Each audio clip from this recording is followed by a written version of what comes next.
Bener Bu, di kualinya ada cadangan.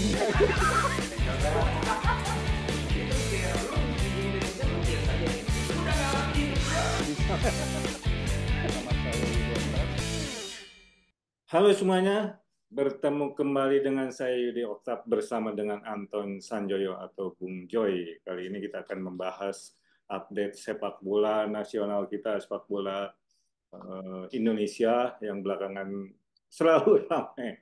Yang pertama soal ada dua yang akan kita bahas, dua poin atau dua topik. Yang pertama soal penghentian Liga profesional kita, Liga Indonesia, karena menyambut Piala Asia U23 yang akan berlangsung nanti di bulan April. PSSI dan PT Liga sudah memutuskan untuk menghentikan Liga selama 1 bulan. Konsekuensinya tentu banyak. Padahal sebelumnya PSSI dan PT Liga sudah menghapus aturan tentang kewajiban klub-klub untuk memainkan pemain U23, tapi sekarang malah betul-betul dihentikan. Yang kedua soal eh, keramaian yang belakangan terjadi, yaitu soal registrasi band dari FIFA terhadap beberapa klub Indonesia termasuk Persija. Ya biasanya permasalahan ini adalah yang menyangkut dengan kontrak, dengan permasalahan klub dengan pemain, biasanya kontrak transfer kemudian, dan Persija juga sudah mengakui ada permasalahan dalam kontraknya, tidak tahu dengan klub apa. Saya sih mencuriganya dengan klubnya Gdansk yang Polandia, kemudian ada satu klub dari luar gitu, ada dua pemain yang didatangkan di awal musim dari luar, ada beberapa sebenarnya, ada termasuk dari lokal, tapi saya bacaan saya dengan klub luar gitu. Tapi intinya bahwa ada permasalahan yang berhubungan dengan transfer atau kontrak, dan ini masalah administrasi sebetulnya. Karena pernah terjadi juga dengan klub-klub besar seperti Madrid, Barcelona, dan Chelsea. Dan sanksi sudah biasanya dicabut setelah mereka menyelesaikan permasalahan. Oke, kita ke topik pertama soal penghentian liga. Ini mengagetkan semua insan sepak bola, termasuk klub-klub terutama gitu. Bahkan ada juga klub yang agak keberatan sebenarnya, karena mereka harus menambah biaya operasional tentunya selama sebulan. Gimana Joy permasalahan ini? Ya, Yudi, yang pertama tadi saya ingin Yudi mengoreksi ya, liga profesional nggak profesional lah, Yud. Anda bilang liga profesional diberhentikan di tengah jalan tuh kan Hmm. betul-betul Liga Tarkam aja nggak kayak gitu deh kayaknya. Ya, Liga ya. Tarkam itu ya apa lebih administrasinya menurut saya di beberapa daerah malah lebih rapih ya. Oke. Malah ada technical meeting, managers meeting dan macam-macam. Ini liga yang katanya profesional tiba-tiba bisa dihentikan oleh rapat darurat eksekutif komite, gaya pisan ya, Hmm. rapat darurat.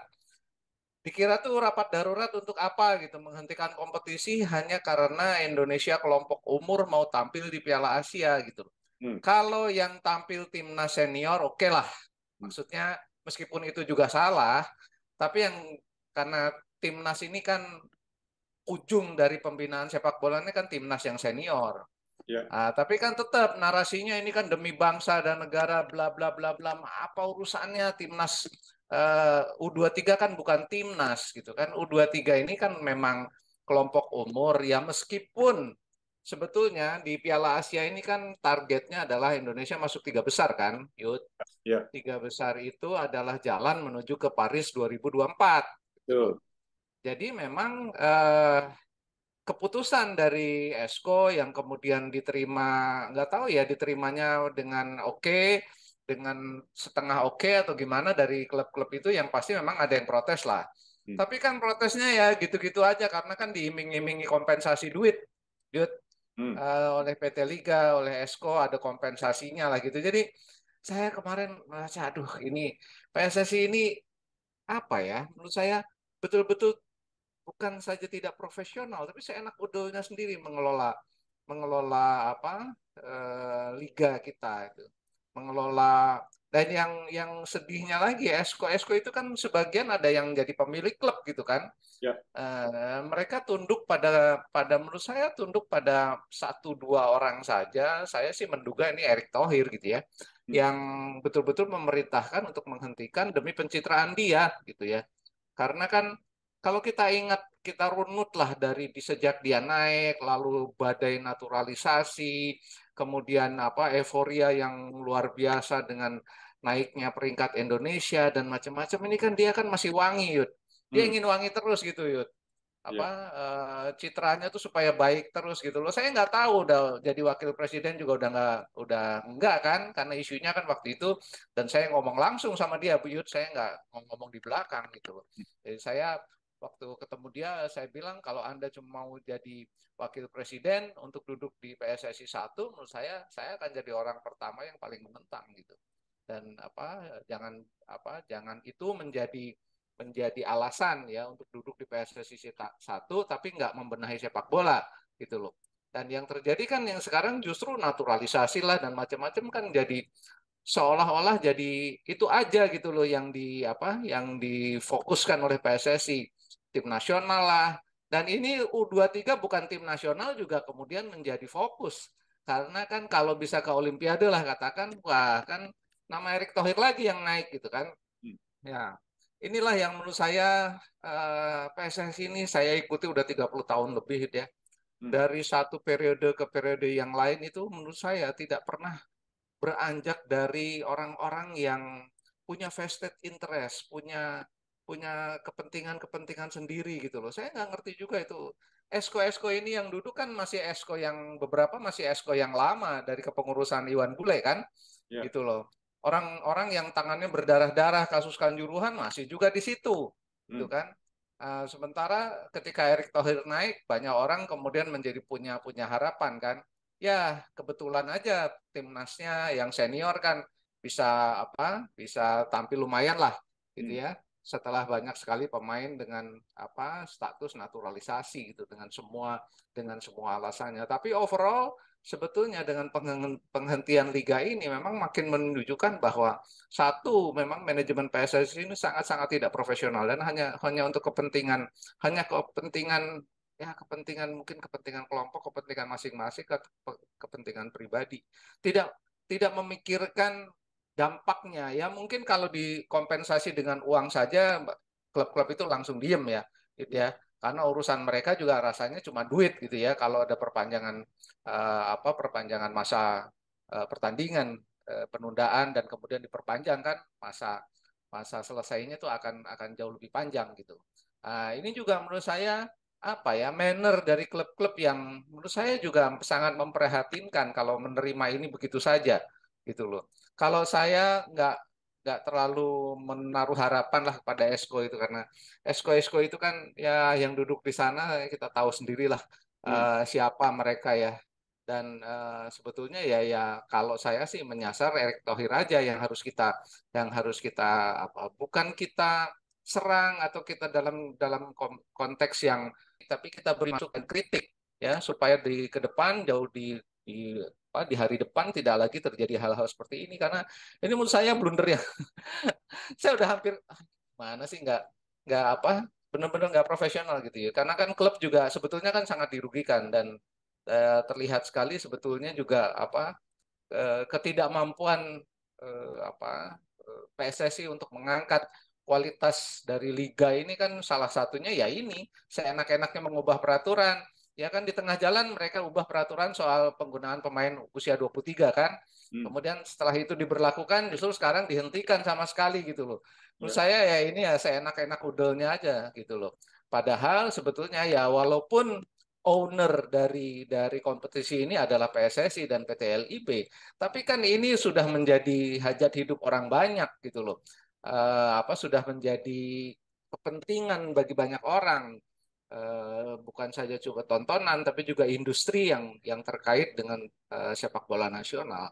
Jadi menurut saya ini ya harus harus ada orang-orang yang terus melakukan kritik terhadap PSSI dan matanya terus dibuka, hatinya dibuka, tidak silau oleh hasil-hasil yang dicapai terutama dalam kaitan dengan tim nasional. Dan sekali lagi sebetulnya memang tim U23 ini kan bukan tim nasional gitu loh. Dan ini wacananya selalu ini demi kepentingan bangsa. Saya dengar kemarin Arya Sinulinga ngomong soal kepentingan bangsa dan negara segala macam, ngomong kosong menurut saya. Karena ini sebetulnya ya hanya hanya untuk demi pencitraan saja orang-orang yang duduk di petinggi-petinggi di PSSI. Itu kira-kira Yud. Oke, ya memang ini sebuah anomali di dunia sepak bola karena di negara lain saya tidak pernah melihat selama kita mungkin 20-30 tahun berkecimpung di dunia olahraga, di dunia media tidak pernah melihat atau tahu ada sebuah liga dihentikan karena ada tim kelompok umurnya akan bermain di kompetisi gitu. Di mana-mana belum. Karena kan kalau yang senior kan sebetulnya kalau yang senior, kenapa yang senior tidak pernah ada hal seperti ini? Karena kan agenda yang disusun oleh FIFA dan AFC itu kan sebetulnya federasi sudah menyesuaikan. Betul. Karena kan ketika menyusun Liga 1, mereka akan melihat kalendernya ini kan, Ya, kalendernya AFC, kalendernya FIFA, nggak mungkin Liga jalan, kemudian Liga Champions Asia jalan, kan nggak mungkin gitu ya. loh. Pasti ada salah satu yang berhenti. Nah, ini kenapa kemudian jadi bentrok? Ya karena memang tidak ada di kalender FIFA, Hmm. sehingga memang ini bukanlah prioritas sebetulnya gitu loh. Jadi aturan yang kalau aturan urusan mereka lah, itu rumah tangga mereka ya. Hmm. Tapi kalau kemudian menghentikan liga, menurut saya seperti Anda bilang, ini anomali yang menurut saya sangat buruk ya bagi perkembangan sepak bola nasional. Oke, ya itu intinya. Tapi kelanjutannya adalah ini artinya Sinteyong sebagai pelatih timnas dan pelatih kelompok umur U23 diberikan privilege yang betul-betul sangat besar gitu. Dan artinya kita pun semua bangsa ini pasti menuntut hasil yang sangat maksimal nantinya gitu. Dan kalau Ya, melihat kita ingat kan Sintayong juga pernah ngomong soal apa Indonesia harus menaikkan mutu kompetisi, ya kan? Sementara dia sekarang diam aja kalau dia diuntungkan gitu kan. Ini orang menurut saya juga nggak benar dalam arti kalau udah menyangkut kepentingannya dia diem aja gitu loh. Tapi ketika dia harus berkata layaknya seorang pelatih tim nasional, dia seolah berkata yang sangat ideal. Tapi ketika ada hal seperti ini dia diem aja karena dia diuntungkan kok, ya kan? Ya menurut saya ya Sintayong juga ya menurut saya pelatih dunia yang harus kita pertanyakan kapabilitasnya dalam dalam kaitan pemikiran ini ya. oke, ya itu memang pertanyaan besar lah ya untuk Sintayong. Nah, secara hasil di lapangan gitu, artinya kita menganalisa aja lah, menganalisa sedikit. Indonesia kan akan bermain di grup A bersama dengan tuan rumah Qatar, Ya, Yordania, dan Australia. Australia. Ya, lumayan negara-negara yang secara tradisi cukup sulit sebetulnya untuk dihadapi. Tetapi tidak menutup kemungkinan kita bisa berbuat banyak juga di sana gitu. Menurut Bung Joy gimana? Apa Ya peluang-peluangnya? ya memang kalau di senior kan kalau kita berpatokan pada tim senior Yordania, Australia dan Qatar kan memang di atas Indonesia, Yud. Ya, Tapi kalau di tim junior atau di kelompok umur kan memang lebih sulit diraba gitu ya, loh. Itu juga yang mungkin menjadi perhitungan orang-orang PSSI dan ESCO itu Indonesia bisa dalam tanda kutip bisa cukup berbicara hmm, kalau memainkan pemain-pemain yang sudah main di kelompok senior kan. hmm. Ada Rafael Struik, ada Ramadan kalau tidak salah, ada beberapa pemain lagi yang Sebagian besar, bisa sebagian dimasukkan besar. Hmm. ya di pemain naturalisasi maupun pemain yang di liga domestik dengan kategorinya sudah kelompok senior sebetulnya bahkan juga menjadi starting line up reguler di kelompok seniornya Sintayong gitu loh. Jadi kemungkinan besar karena lawan-lawannya kalau di senior kelompoknya mereka di atas, tapi kalau di junior mungkin dengan pemain-pemain yang sudah tampil di kelompok senior, Indonesia bisa jauh berbicara gitu loh.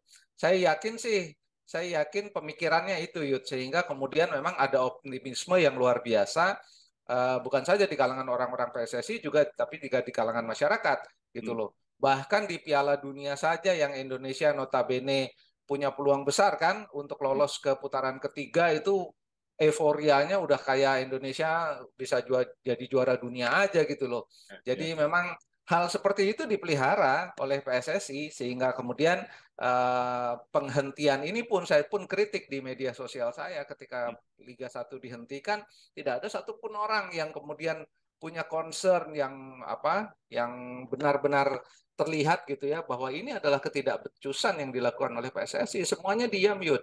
Semuanya diam karena merasa ini adalah demi kepentingan nasional.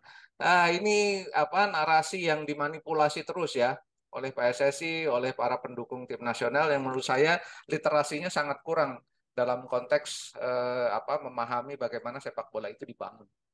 Ya, memang ini sedikit balik ke soal dukungan atau support dari supporter atau pendukung tim nasional, terutama netizen gitu. Tampaknya memang PSSI ini Sintayong PSSI di atas angin lah karena mendapat dukungan yang luar biasa dari para pendukungnya yang tadi Anda katakan bahwa mereka memang kurang literasi, emang kenyataannya begitu. Artinya bahwa kalau kita melihat atau menganalisa, melihat, membaca apa yang terjadi di dunia sosial media, yang dibahas dan yang diutarakan oleh mereka itu terlihat sekali memang kurangnya literasi gitu.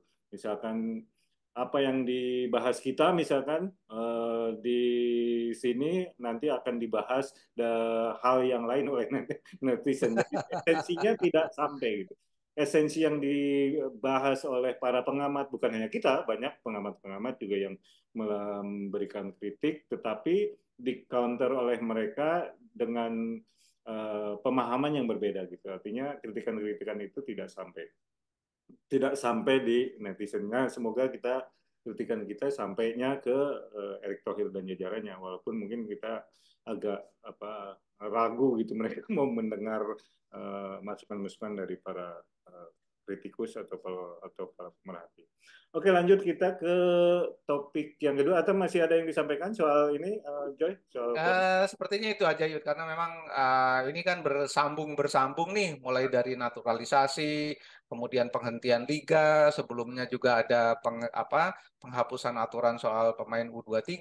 Nanti akan nyambung lagi Yud ketika Piala Asia U23 ini isunya akan keluar lagi nih, apalagi soal naturalisasi ini kan sudah jadi candu bagi sebagian besar pendukung tim nasional gitu. Udah nyandu banget, Yud. Oke. Nanti pasti akan muncul lagi, Yud. Siap. Nanti, sekarang kita bergeser ke topik yang lain yang belakangan lagi ramai soal registration ban dari FIFA. Ini menyangkut administrasi sebetulnya soal beberapa klub Indonesia termasuk Persija yang diberikan sanksi 3 periode tidak bisa menambah pemain baru, baik pemain nasional maupun internasional. Ini biasanya yang berhubungan dengan transfer atau kontrak pemain. Dan ini baru muncul belakangan, padahal sanksinya ini sudah berjalan dari 25 atau 26 Januari gitu, sudah berjalan 2 bulan gitu. Dan memang administrasi ini juga sempat terjadi pada klub-klub besar seperti Real Madrid, Barcelona, Chelsea gitu, dan mereka biasanya sanksinya dicabut setelah menyelesaikan permasalahan. Namun yang ingin saya pertanyakan kepada Bung Joy adalah bagaimana keseriusan klub-klub ini karena sekarang tidak bisa main-main klub-klub itu karena terregistrasi gitu. Semua pemain itu terregistrasi, harus selalu melaporkan di transfer match TMC lah di FIFA gitu, semuanya terregistrasi gitu. Nah, munculnya beberapa klub ini termasuk klub Persija di permasalahan ini, menurut Bung Joy sendiri bagaimana? Ya itu sebetulnya kan dalam kaitan ya kritik kita semua lah sudah sejak lama juga ya tentang tertib administrasi, tertib keuangan yang sebetulnya kan udah lama sekali juga ketika PSSI menggulirkan Liga Semi Pro kemudian berubah menjadi Liga Pro, kan itu salah satu syarat Yud dari PSSI sendiri sebetulnya. Cuma kan memang nih faktor pengawasannya kan memang menurut saya sangat lemah gitu. Dan barangkali mereka mengetahui juga ya, misalnya dari sisi finansial kan, klub-klub itu kan yang sehat sekarang mungkin tidak ada 30% dari semua klub yang berlaga di Liga 1 misalnya dari kesehatan ya, dari kesehatan apa keuangan ya. Kesehatan keuangan kan indikatornya juga banyak gitu ya. Mulai dari apa bagaimana mereka bisa mengelola keuangannya sehingga mereka secara secara reguler bisa satu menggaji menggaji pemain tentu saja mematuhi kontrak-kontrak kemudian juga mendapatkan manfaat dari industri yang memang kan di endorse bersama oleh seluruh klub PSSI dan stakeholder sepak bola gitu loh. Apakah mereka mampu mengelola misalnya pendapatannya dari tiket, pendapatan dari endorsement, pendapatan ini kan semuanya sebetulnya terekam dalam sistem yang sudah menurut saya sudah diterapkan oleh PT LIB. Cuma memang beberapa sektor barangkali masih kurang mendapatkan perhatian dan ini salah satunya adalah berakibat pada munculnya sanksi dari FIFA. Ya menurut saya kalau sekedar sanksi finansial atau sekedar sanksi kalau tidak salah kan sanksinya itu tidak boleh melakukan kontrak pemain kalau tidak salah satunya gitu ya. Menurut saya itu masih terbilang untuk Liga Indonesia yang masih muda dan terbilang muda dan tidak mendapat dukungan profesionalisme yang memadai dari federasi, menurut saya itu masih wajar. Meskipun tetap sorotan harus kita arahkan kepada PSSI dan PT Liga yang betul-betul sebetulnya harus menjadi dewan pengawas bagi klub-klub itu supaya mereka bisa bergulir selayaknya klub profesional gitu loh. Kita belum ngomong bahwa mereka harus punya home ground yang memadai, harus punya tim junior dari kelompok umur dan macam-macam itu masih jauh lah, mungkin masih 10 tahun ke depan urusan itu masih panjang. Tapi menurut saya karena sekarang ada sanksi dari FIFA, memang itu dulu basic fundamental dari klub itu sebagai klub profesional itu yang harus dulu dibenahi. Mereka sehat dari sisi keuangan sehingga mereka bisa tidak one prestasi kepada pemain, tidak one prestasi kepada manajemen klub, kepada semua yang terlibat dalam organisasi klub itu gitu. Nah, ini yang barangkali ini akan menjadi titik awal ya kalau PSSI ini sadar bahwa memang mereka disorot, sekarang FIFA lebih lebih kan sekarang gampang nih ngawasin, mereka harus melakukan laporan dan macam-macam. Nah, itu kan bisa kelihatan apalagi kalau ada komplain gitu ya, misalnya ada dispute antara pemain kontraknya yang tidak dibayar misalnya kan mereka bisa langsung ke FIFA kan jalurnya untuk melakukan protes itu. Jadi memang betul seperti kata Yudi tadi dan nggak bisa lagi main-main dalam kontrak apalagi kalau kita bicara dengan pemain-pemain asing ya kan mereka lebih lebih melek literasinya gitu ya, lebih lebih punya pengetahuan tentang bagaimana sebetulnya dia harus diperlakukan oleh klub, hak dan kewajibannya seperti apa, mereka jauh lebih lebih profesional. Di sini Indonesia juga ada asosiasi pemain profesional kan, Ada. APPI kalau nggak salah. Yang kemarin yang ini kembali lagi ke penghentian klub, malah mereka bilang ya kami menyesalkan, tapi kan ini untuk tugas bangsa dan negara. Saya bilang wah ini udah salah lagi nih. APPI aja nggak bisa bedain antara tim nasional dan kelompok umur, ini menurut saya agak menyedihkan. Tapi APPI sebetulnya bisa menjadi wadah supaya tidak ada dispute antara pemain dan klub, terutama dalam urusan kontrak dan hak dan kewajibannya. Itu Yud. Oke, mungkin saya lengkapi soal registration ban ini hal yang pasti terjadi kepada klub-klub yang abai gitu. Kalau yang klub misalkan tidak menyelesaikan masalah kontrak baik kepada pemain atau klub sebelumnya pasti akan terjadi. Tetapi FIFA akan sesegera mungkin mencabut itu jika permasalahan sudah selesai gitu atau sudah diselesaikan. Artinya bahwa ini sebetulnya menurut saya hanya sebagai pembelajaran bagi semua klub termasuk klub di Indonesia terutama dan kepada tadi betul kata PT LIB. Artinya kontrolnya itu yang paling penting aja. Betul. TLB itu karena ya kan kita ingat juga dulu Yud pernah wakil Indonesia di mana Liga Champions kan gagal tampil ya kan Yud karena lalai PSSI mendaftarkan itu juga salah satu. Mungkin sekarang hal itu sudah tidak terjadi tapi kemarin itu adalah pembelajaran juga. Ya, ya. Oke, yang mungkin perlu digarisbawahi, Persija sendiri, pihak Persija sudah menyatakan akan menyelesaikan dan mereka menjamin tidak akan disanksi. Justru sanksinya sudah terjadi gitu. Anda tinggal menyelesaikan gitu karena sudah disebut Nah, 3 periode. Periode itu secara kalau di rules-nya pemain dan transfer itu eh, periode diberikan oleh FIFA kepada semua klub di dunia itu ada setiap tahun atau setiap musim itu di awal musim 12 minggu pola atau masa kontraknya, kemudian di pertengahan musim 4 minggu dan disitulah mereka bisa melakukan kontrak transfer dan disitulah juga harus diselesaikan permasalahannya. Jika ada pembayaran apa berjenjang itu juga harus jelas gitu. Nah, itu yang tampaknya abai dilakukan oleh Persija, termasuk juga kalau Persiraja dan Persikap tampaknya mereka menunggak gaji kepada para pemainnya dan itu ya kalau mau tidak memang harus diselesaikan. Kurang lebih begitu Joy, ada tambahan? saya kira cukup Yud. Nanti kita sambung dengan topik yang lain.